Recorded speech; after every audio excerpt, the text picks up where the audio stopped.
छोटी रे मोटी निमिया गछिया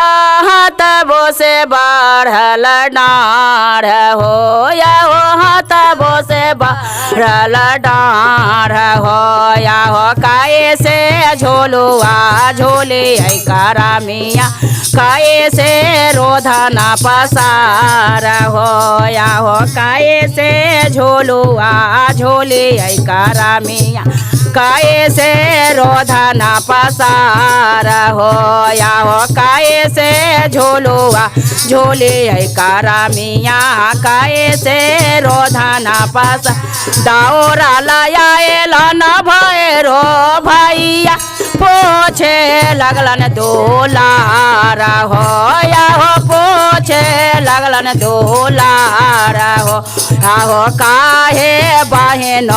बहल बाटे लोरा बासे पवनार हो आहो काहे बहन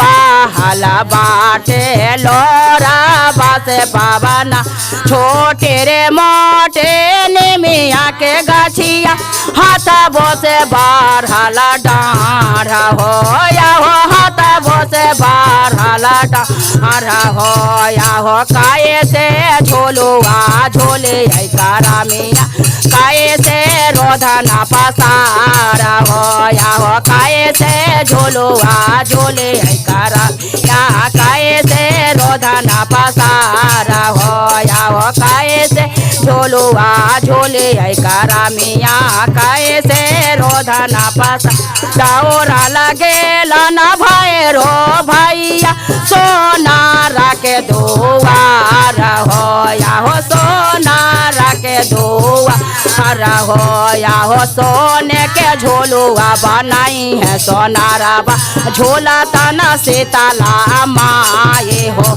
या हो सोने के झोलुआ बनाई है सोनारबा झोला तना सीताला माँ सोने के पेड़िया बनाई है सोनारबा रे समला गला डोरा हो या हो रे समला गला डोरा हो या हो झोले लगला न सात बहिनिया हाथे लगलन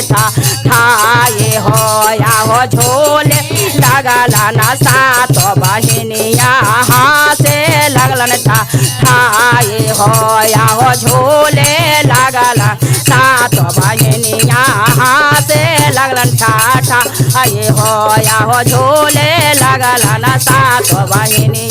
हाथे लगलन ठाए हो या हो झोले लगला न सात बहिनिया हाथे लगलन ठाए। बोले भैरव भैया की जय।